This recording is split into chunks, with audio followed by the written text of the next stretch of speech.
But today, the Vice President of the Republic will speak. I asked the question some time ago, where is the Vice President? People said, why are you asking where the Vice President is around? He went to Estonia. I said the Estonia trip was not in perpetuity. The Estonia trip was supposed to have ended on the 27th of January, right? So before then and after that trip, where was the Vice President? I asked that question.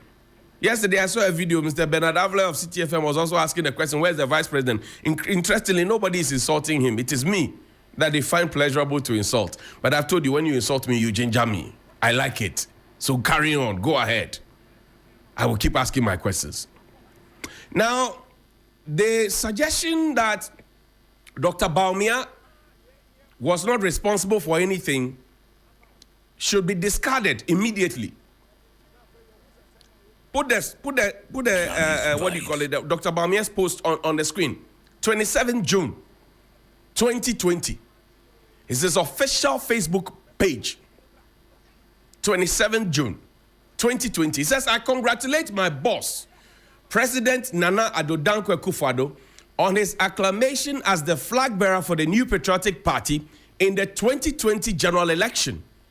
I also express my profound gratitude and appreciation to President Akufo-Addo, the National Council, and the New Patriotic Party for selecting me for the 4th successive time to serve as his running mate, 4 times running. We are on the brink of a major transformation. We are on the brink of a major transformation. Inshallah, the people of Ghana will give us another 4-year mandate to do more for our beloved country. 4 more to do more. The battle still is the Lord's. That was the mantra. Keep it on. The last paragraph says, we are on the brink of a major transformation. Inshallah, the people of Ghana will give us another 4-year mandate to do more for our beloved country. The 4 years hasn't ended. As I explained to you, the 4 years will end on the 6th of January 2025. So, where is that major transformation? And that 4-year mandate to do more, 4 more to do more for the people. Are the people of Ghana seeing more? More of what? Are they seeing more of a good thing or more of a bad thing? We complained about 2016. All of us, we said 2016 was bad. It was worse. We complained. Yesterday, I showed you posts from back in the day. Today, if you dare me, I'll show you some more. How I've been consistent. So for those of you who say, oh, we are waiting for when the government changes, we want to see your tone. My tone has been like that since forever. I've told you, I started practicing Kufuor number 2 as a journalist. And long after Akufo-Addo is gone, I will still be a journalist.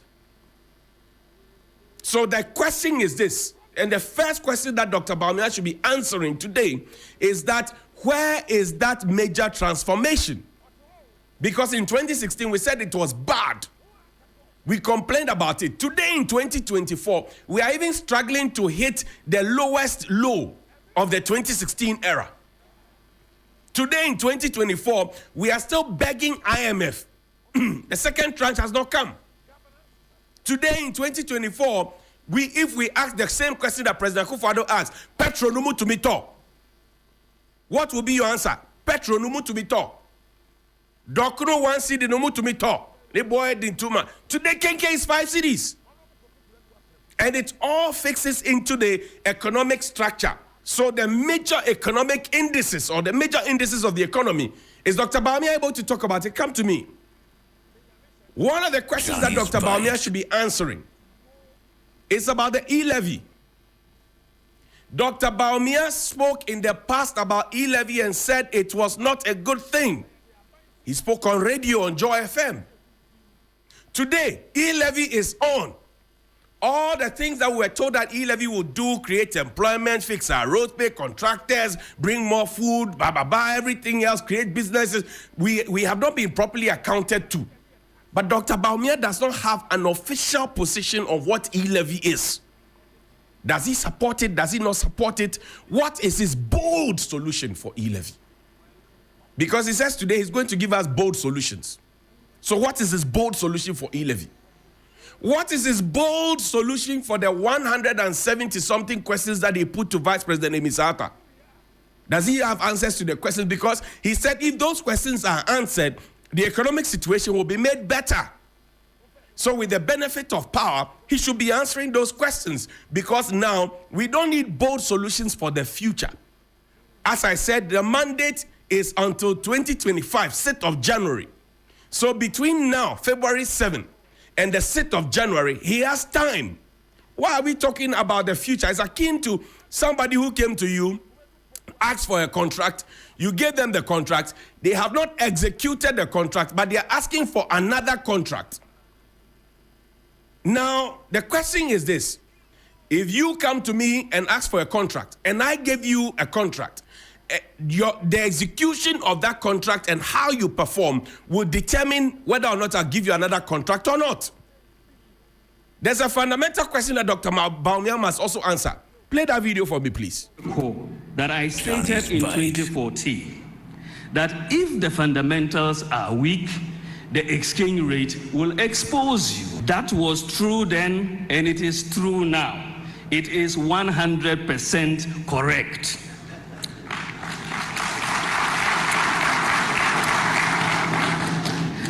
So if the fundamentals are weak, the exchange rate will expose you. But it is warped logic to jump from that to a conclusion that if there is depreciation in your currency, then the fundamentals must be weak. Do you understand the logic? It is very warped logic. If the fundamentals are weak, the exchange rate will expose you. But if the exchange rate moves, you cannot jump to that conclusion that the fundamentals are weak. That defies logic, ladies and gentlemen. So this is akin to, if you have ever been in a mathematics class before, the math teacher comes, he wants to explain the formula and the principles, but he gets it, he mixes it up, and then he would ask the class, do you understand? And then we say, no, sir. And they say, which part don't you understand? Well, they always say the whole show. Because Dr. Bawumia's own analogy and his own principles, that if the fundamentals are weak, the exchange rate will expose you. Now, the exchange rate has exposed you because the fundamentals are weak. And you say if we refer to that, it is warped logic. So put this slide on for me. Now, at the end of the day, the pocket is the economy. No amount of economic gymnastics or rhetoric can ever change that. At the end of the day, the pocket is the economy. No amount of economic gymnastics or rhetoric can ever change that. Dr. Mahmoud Bawumia, Vice President. This was extrapolated from one of his very beautiful lectures. So let's use that same principles of if the fundamentals are weak, the exchange rate will expose you. So listen to it. At the end of the day, the pocket is the economy. No amount of economic gymnastics or rhetoric can ever change that. That was true then, and that is true now. But if your pocket is dry now, it doesn't mean that you are playing economic gymnastics or rhetorics, and it will never change that, because that is warped logic. That is what Dr. Bawumia wants us to believe. He propounds one theory when the day is good, and when the day is bad, he propounds another theory. Play the video again. You see Professor Jambafo, he had the certain smirk on his. Play the video again. Ladies and gentlemen, you will recall that I stated in 2014 that if the fundamentals are weak, the exchange rate will expose you. That was true then, and it is true now. It is 100% correct.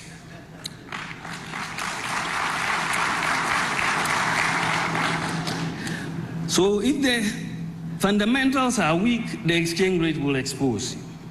But it is warped logic to jump from that to a conclusion that if there is depreciation in your currency, then the fundamentals must be weak. Do you understand the logic? It is very... Professor Nusri. This is Professor Jambafo. Professor Jambafo and Lala Chermatin, they were part of the economic management team. You see, they were laughing at him. Because Manyama Fe, Tomon Lefimo, as Robert Kuma would say. Today, what would Dr. Bawumia say about COVID levy? Which other country in the world, on the face of the earth, is charging COVID levy? We said we know how to bring the economy back. What we don't know how to do is to bring people's life back.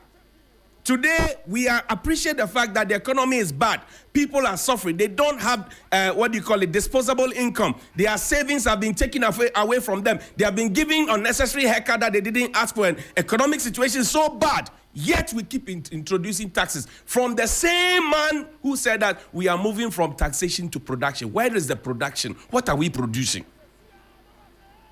What is Dr. Bawumia's own view of the production? What are we producing? National service allowance has not been paid. And yesterday we put out, we have dear NSS personnel. How are you coping? Some of them say they are doing copathon. The national service personnel, they are doing copathon. Common national service, we can't manage it. Common national service. When you talk, they say, oh, you don't understand how our system works. We are supposed to be paying the people at the middle of the month. How many middle of the months have passed? The new set of national service people who have been at posts. How many middle of the months have passed?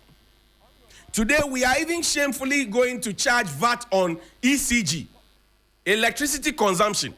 Shamefully. 21.9%. Shamefully. We're going to charge it. Dr. Bawumia needs to answer. He needs to tell us what his bold solution is.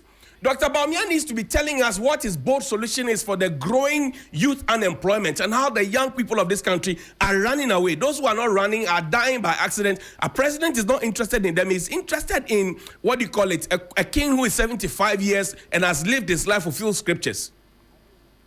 What is Dr. Bawumia's own bold solution about the elephant-sized government?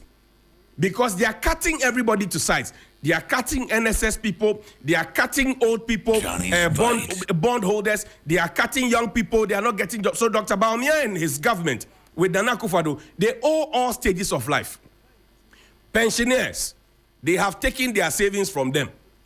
Those of the young people who are able-bodied, they have not been given jobs. They are hungry, and they see retirees getting their contracts renewed. And then the young people, we have borrowed so much that they will have to pay into the next 60 years. So all stages of life, whether you are young, old, or an infant, or an old man, you owe through no fault of yours. And we are being punished to pay for it. Now, the conversation has been that we should reduce the size of government. Dr. Bawumia has been vice president. He has been the head of the economic management team. And we know that because we spend, it will affect our economy. What is his bold solution on the elephant-sized government that he and his boss, Nana Akufo-Addo, are supervising? Because if you go back, they said they are on the brink of a major transformation. Where is the major transformation? And he says we should give him 4 more to do more. We are still in the 4. Where is the more? More of what? Dr. Bawumia needs to be answering those questions. And we don't need any magic wand or genie or Aladdin, ways and means to go back into 2025 before you start putting agrobe, soil, fear, napa. If you have any major plans, put them out now.